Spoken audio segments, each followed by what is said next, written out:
Dios los bendiga. Vamos a dar inicio a esta escuela dominical.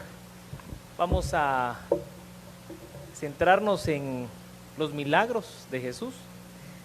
Es la nueva serie de temas que el Señor nos permite estudiar, ¿verdad? Estuvimos viendo las parábolas, de las cuales logramos aprender muchísimo, creo yo. Por lo menos en el grupo de los martes nos tocó ahí sí que echar cabeza y tratar de sacar el mejor provecho. Como comentábamos el martes, en el caso de las parábolas de Cristo, se pueden explicar, tienen explicación las parábolas de Cristo. De hecho, las parábolas se hicieron para dar un mensaje, una enseñanza, y el Señor mismo reprendió a los discípulos en algún momento diciéndoles: ¿y ustedes tampoco entendieron? Bueno, pues entonces les explico. Entonces nos da a entender que las parábolas tienen una explicación. Sin embargo, esta fase o esta etapa de nuestro Señor Jesucristo en cuanto a los milagros, tenemos que tener claro que no hay explicación, ¿sí? Es decir, no vamos a traer nosotros la explicación de cómo el Señor convirtió, por ejemplo, el agua en vino, o cómo multiplicó los peces, o cómo levantó un paralítico, o cómo sanó a los ciegos, porque no hay explicación. Eso es realmente el significado de un milagro. Entonces, el día de hoy tengo el privilegio de iniciar, y para iniciar quisiera enfocarme en un punto importante. Los evangelios, que ustedes se recuerdan, son Mateo, Marcos, Lucas y Juan, nos enseñan diferentes perspectivas de lo que sucedió en cuanto a la vida de Jesús. Los evangelios no son una biografía de Jesús, porque muchas veces hemos creído que es una biografía de Jesús, pero realmente no. Lo que es un relato, que para nosotros es un relato teológico en cuanto al estudio de la palabra. Eso es un relato de qué fue lo que sucedió y de lo que quedó registrado según la perspectiva de cada escritor.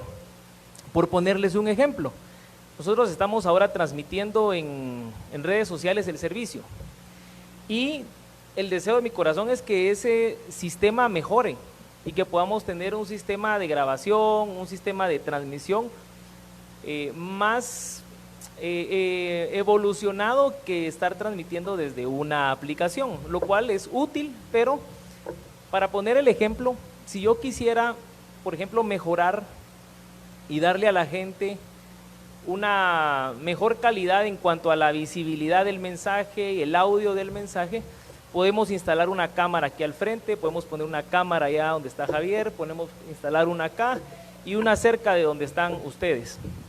La cámara, la 1, la 2 hasta la 5, van a grabar exactamente lo mismo, pero desde diferente perspectiva. No sé si me explico. Entonces, una cámara me va a ver a mí de frente, otra cámara me ve de espalda, otra cámara lo ve a usted y parte de lo que se ve aquí en el púlpito, pero al final están grabando lo mismo en el mismo momento. Eso es exactamente lo que hacen los evangelios en cuanto a la narrativa de lo que Jesús hizo.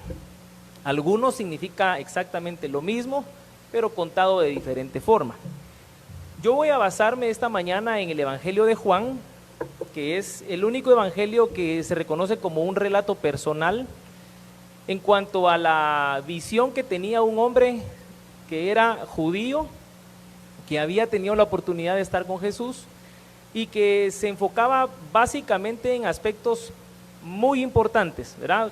Juan es el único que quita como esa cáscara que tienen algunos evangelios, esa parte explicativa en cuanto a la cultura judía, y se enfoca básicamente en la persona de Jesús. A esto se le llama en teología cristología, ¿verdad? Que es conocer o estudiar la persona de Jesús, y eso es lo que hace Juan. Entonces, los milagros de Jesús están descritos en los evangelios de diferentes maneras, lugares y personas. Aunque las narraciones cambien, se debe a la interpretación que cada escritor encontró en cada uno de estos aspectos. De los evangelios, únicamente Juan inicia su relato con la descripción del verbo hecho carne en el capítulo 1. Pero en el capítulo 2 es interesante que Juan empieza narrando el primer milagro de Jesucristo. Cuando Juan empieza el evangelio, porque no vamos a hablar de los evangelios en sí, pero va a ser lindo poder estudiar, ¿verdad?, la clasificación de los evangelios. Juan no empieza hablando de la cronología de Jesús. No sé si usted se ha dado cuenta, Mateo, Marcos, Lucas hablan, ¿verdad? Y empieza diciendo cómo es que se da el nacimiento de Jesús, la aparición del ángel a la Virgen. Pero Juan no, Juan quita todos esos elementos y se enfoca en la persona de Jesús como la persona que traía un propósito para esta tierra. Entonces dice, el verbo hecho carne. Juan reconoce a Jesús desde entradita que Él es Dios. En el capítulo 2, empieza entonces narrando el primer acontecimiento que marca el inicio del ministerio de Jesús en relación a las señales, prodigios y milagros. Y me gustaría que pusiéramos atención a esas tres palabras, porque a lo largo de los evangelios o a lo largo de estas escuelas que vamos a estar teniendo, usted va a escuchar esos términos: milagro, señal y prodigios. Y en muchas ocasiones nosotros, pues en la forma en que lo explicamos, entendemos que pareciera ser lo mismo, pero no es lo mismo. Ahora, ¿qué quiero decir con esto? Para entender los milagros de Jesús, tenemos que saber que los evangelios relataron diferentes milagros, unos más que otros, pero cada uno representando el poderío de Cristo. El evangelio de Mateo y Marcos relatan alrededor de 21 milagros cada uno. El evangelio de Lucas relata 19 milagros. Y en el caso de Juan, únicamente 7. ¿Por qué Juan no se enfocaría en más milagros? Porque Juan tenía la intención de poder establecer en el lector o en su mensaje la claridad de los milagros de Jesucristo, muy puntualmente, y vamos a irlos viendo a lo largo de esta serie. Dice Juan en el capítulo 21, versículo 25, y aquí quiero que nos enfoquemos en que los evangelios no son una biografía de Jesús. ¿Por qué razón? Porque la biografía narra en forma, podríamos decir, casi completa todos los aspectos que encierran a una persona. Sin embargo, Juan dice, Juan capítulo 21, versículo 25, y hay también muchas otras cosas que Jesús hizo, que si se escribieren a detalle, pienso que ni aún el mundo mismo podría contener los libros que se escribirían. También dice Juan en el capítulo 20, del 30 al 31, y muchas otras señales hizo también Jesús en presencia de sus discípulos, que no están escritas en el libro, pero estas se han escrito para que creáis que Jesús es el Cristo, el Hijo de Dios, y para que al creer en su nombre tengáis vida. Muy bien. Aquí yo me detengo con la pequeña introducción acerca de los milagros de Jesús, ¿verdad? Ya no estamos enfocándonos en una escuela dominical solo para una introducción, sino que arrancamos con la intro y luego vamos con el primer milagro. Para entender el milagro tenemos que separar esas tres palabras que les comentaba: señal, milagro y prodigio. La señal es un acto que avisa o anuncia algo en un momento inesperado. Una señal es, por ejemplo, cuando vamos en el tráfico, ¿se recuerda? ¿Verdad? Y de repente vemos una señal que nos dice dónde cruzar, dónde parar, dónde estacionarnos, dónde no estacionarnos, pero son señales que las tenemos no a larga distancia, porque no podemos ver a larga distancia, sino que hasta que nos vamos acercando encontramos lo que dice. La señal tiene un mensaje. El milagro es un acontecimiento que puede alterar o cambiar el efecto natural de las cosas. Y el prodigio vendría a ser un milagro con una señal que viene a ser la unión de un evento inesperado manifestado por un acto sobrenatural, evidenciando autoridad divina. Cuando al Señor Jesús le dicen que hacía prodigios y milagros, habla precisamente de ese poder que el Señor tenía, de un poder divino que lo podía llegar a hacer cosas inesperadas por la gente, por otros tal vez esperadas y por otros cuestionadas. Ahora vamos a ver exactamente lo que Juan nos enseña como el primer milagro de Jesús relatado en la Biblia. Juan capítulo 2, del 1 al 12, le voy a dar un tiempito para que usted lo pueda buscar ahí. Como les decía desde un principio, Jesús acababa de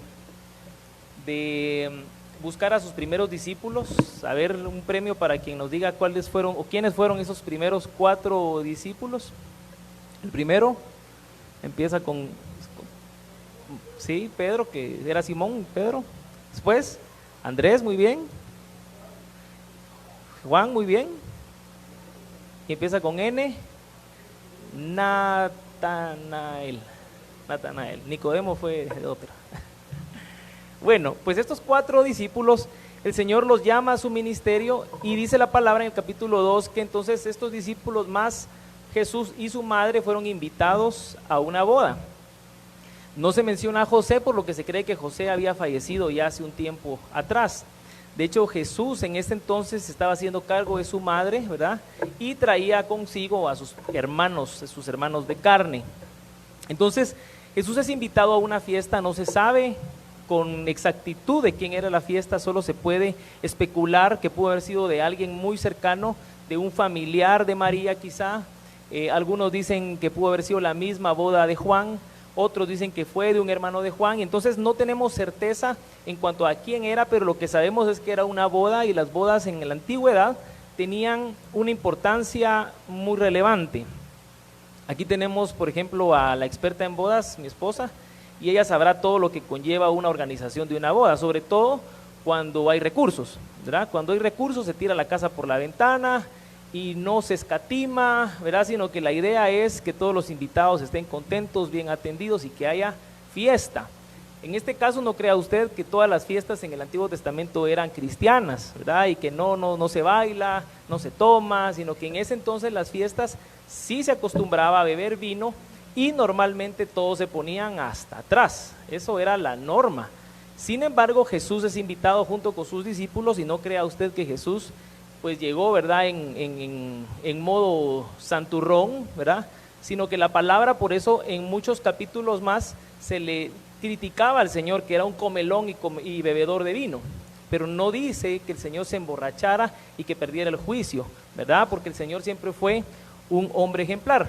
Sin embargo, en medio de la fiesta se da cuenta el maestresala o el organizador del evento o el planner, se da cuenta que no hay vino, se acabó el vino y la fiesta apenas, ¿verdad?, va empezando o va por la mitad, no sabemos, pero se acaba el vino. Y lo que relata la palabra es que en ese momento María, la madre de Jesús, le dice a su hijo que no hay vino. Y Jesús le da una respuesta que ha sido cuestionada hasta la fecha y que ha dado un montón de explicaciones en cuanto a que Jesús le faltó el respeto a su mamá, que le contestó mal, que Jesús no debía haber dicho eso, que Jesús tenía que haber obedecido, en fin. Pero no dice eso la palabra, lo que dice es que Jesús relata que aún no es su hora. Y efectivamente en la Reina Valera usted puede leer y le dice, madre, ¿y esto qué contigo y conmigo? En la Reina Valera dice, madre, ¿y qué tienes tú conmigo? ¿Verdad? Como dándole a entender yo qué tengo que ver en este problema. Lo interesante de esto es que Jesús le dice, no es mi hora, aún no ha llegado mi hora. Algunos se debaten y dicen, bueno, es que era la hora de su ministerio, Jesús iba a empezar a hacer lo que debía hacer, y otros dicen que se refiere al momento en que él había de ser sacrificado, que al final de cuentas su ministerio era la preparación para su sacrificio.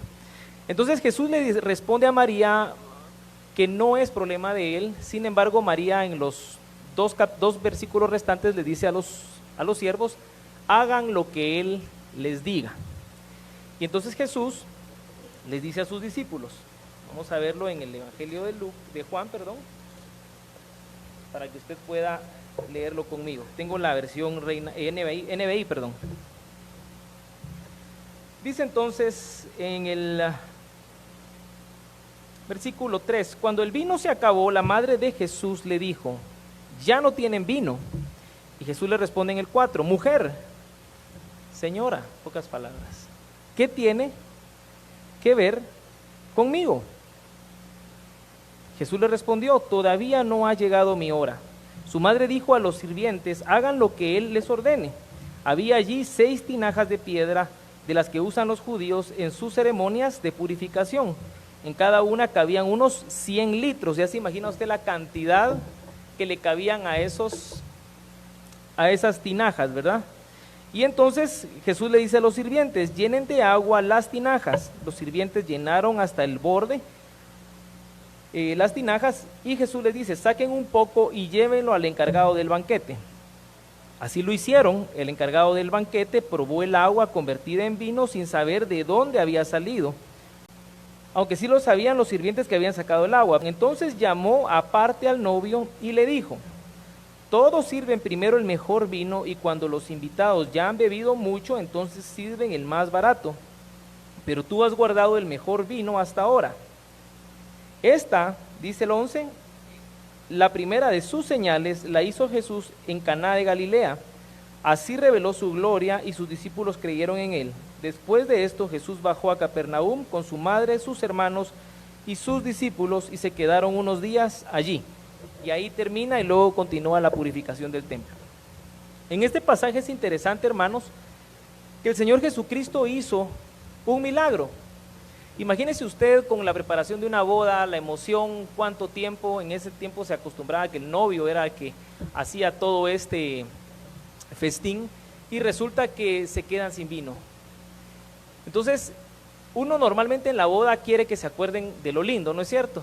¿Verdad? Y uno se siente muy contento cuando le dicen, mira, qué lindo estuvo todo, ¿verdad? Precioso. Y llegan las felicitaciones y bueno. Pero imagínense ustedes en una boda donde se acaba el vino, lo que todo mundo iba a recordar a esa boda era la boda que se quedó sin vino. En ese momento Jesús hace un milagro. Yo no sé decirle si lo hizo a gusto, si no tenía ganas de hacerlo, si él sabía que no era su momento, que no era la forma de darse a conocer, no lo sé. Lo cierto es que él hace un milagro en ese momento, y los aspectos que a mí me parecen interesantes es que hay tres tipos de personas. La primera persona es la que ve el milagro y ve la señal. La segunda persona es la que solo ve el milagro. Y la tercera persona es la que sucede un milagro y no se da cuenta del milagro ni la señal. Vemos entonces, el primer ejemplo son los discípulos. Los discípulos son los que ven el milagro y ven la señal.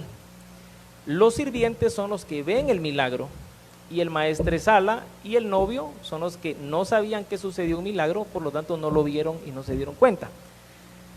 Entonces Jesús hace un milagro para que la boda salga adelante. Y no solamente eso, se hable bien de la boda diciendo, en cualquier boda han servido el mejor vino primero, y aquí lo hicieron al revés. Pero no es que sirvieron el vino más feo al principio, sino que el vino que sirvieron al principio estaba delicioso. Pero parece ser que el segundo vino estuvo mucho mejor. Entonces aquí el Señor hace un milagro que tiene que ver únicamente con la participación de terceras personas que evidencian que sucedió algo milagroso. Como les decía al principio, este milagro de las bodas, a mi juicio, ¿verdad?, está centrado no solo en la boda, sino en los discípulos mismos, ya que ellos vieron el milagro y la señal. Eso lo podemos ver en el versículo, en el final del versículo, en el versículo 11, y dice: esta, la primera señal, la hizo Jesús en Caná de Galilea. Y aquí viene la clave: así reveló su gloria. ¿Y qué dice después?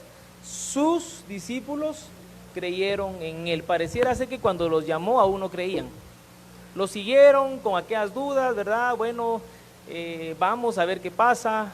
Se ve que es una persona agradable, se ve que es una persona creíble, pues algo tiene, me cae bien, lo voy a seguir, pero no creían en él. Quizá estos discípulos estaban esperando una señal para saber cuándo iba a ser el aparecer del Mesías, que era el que tanto esperaban, y sin embargo hasta en ese momento los discípulos, los que estaban con él, se percataron que él era la señal y creyeron en él. Los sirvientes notaron solo el milagro, como les comenté, mas no notaron la señal. El novio y el maestresala pues no vieron ni el milagro ni la señal, aunque sí se beneficiaron de ella, ¿verdad? Los milagros de Jesús, a diferencia de las parábolas, no tienen explicación, por lo que creer en los milagros es un acto de fe para todo aquel que los presencia. Así como la fe hace milagros, los milagros también evidencian la fe. Por eso Marcos, el otro evangelio, dice, Marcos 9:23, ¿cómo que si puedo? Para el que cree, todo le es posible. Para el que cree, todo le es posible. Y no cabe duda, hermanos, que aquí el Señor hizo un milagro que contagió a otros de tal forma que quedaron evidenciados. Y el primer milagro de Jesús, aunque no fue inaugurando, por así decirlo, su ministerio, se da. Ahora los detalles del milagro, y aquí quiero que vayamos viendo estos aspectos. Primero podemos ver que el Señor cambia la carencia en abundancia, y ese es un milagro que nosotros vemos todo el tiempo, ¿sí? A nosotros se nos vacía la cena o se nos medio vacía, ¿verdad? Nos la gastamos y el Señor nos da la provisión y otra vez nuestra alacena vuelve a estar llena. Nosotros ayer fuimos a hacer supermercado con la Mache en la noche y yo, de verdad que uno le da gracias a Dios, ¿verdad? Y le decía, mira, le digo yo, esto ya no cabe en la refri y eso es una bendición poder hacerlo, ¿verdad? No es para que vamos a comprar una refri más grande, ¿verdad? Pero vamos a ordenar mejor la refri, ¿verdad? Pero es un ejemplo de cómo el Señor siempre nos abastece y nos abastece más allá de lo que nosotros podemos imaginar o de lo que muchas veces necesitamos, porque Él es bueno. El vino, y esto me pareció interesante, es que el vino en la Biblia simboliza siempre la unción, ¿sí? Es la unción. Pareciera ser que Jesús, cuando llena esos 600 litros de vino, ¿verdad?, nos está diciendo algo, ¿verdad? Que su unción, la cual es para todos nosotros, es abundante y nosotros somos partícipes, ¿verdad?, de esa unción todo el tiempo que nosotros venimos acá a este lugar. También el vino, según la cena del Señor, representa su sangre. Y imagínense cómo es esto, porque Juan, que es el autor del Apocalipsis, inicia con el ministerio de Jesús, con una boda, y termina el Apocalipsis con una boda. Entonces pareciera decirnos ese mensaje de ese primer milagro de Jesús, que esas bodas van a realizarse y vamos a poder celebrar con Él algún día. Otro mensaje que nos dice es que todas las cosas viejas pasaron y todas con Él son hechas nuevas. Entonces nosotros podemos ser como esas tinajas, ¿verdad?, que nos vaciamos y necesitamos agua, ¿verdad?, para purificarnos, porque eso dice que eran unos artefactos para las fiestas de purificación de los judíos, y el Señor la transforma en algo nuevo, en algo bueno, ¿verdad? Somos ungidos por Él, y no solamente eso, sino que lavados por su sangre. También nos invita a cambiar para ser mejores, y eso, hermanos, es de todos los días, de todos los domingos, ¿verdad? El Señor quiere bendecirnos, el Señor quiere levantarnos, el Señor quiere transformarnos, quiere que nos veamos bien, ¿verdad? No solamente acá en la iglesia, sino que nos veamos bien afuera, pero eso se requiere de una transformación. Eso se requiere que nosotros dejemos que Él sea el que se encargue de hacer ese milagro en nosotros. ¿Para qué? Para que entonces el mundo no hable mal de nosotros, porque Él ha hecho la obra, ¿verdad? Y nosotros entonces nos volvemos canales, ¿verdad?, o instrumentos para bendición de otros.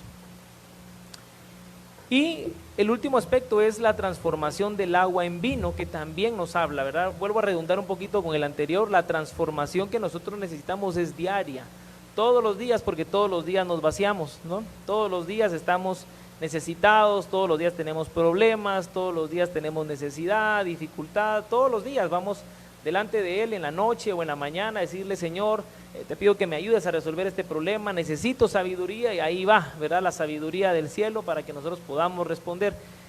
Señor, necesito paciencia para ir resolviendo esta situación, y el Señor nos da las diferentes circunstancias para que nuestra paciencia se vaya fortaleciendo. Señor, necesito amor, ¿verdad?, porque a veces es difícil poder soportarnos los unos a los otros, y necesitamos hacerlo en amor. Entonces, ¿qué es lo que nosotros le pedimos al Señor? Señor, lléname, transfórmame y hazme a tu imagen, como dice otro pasaje de la palabra, y el Señor nos cambia esa agua, ¿verdad?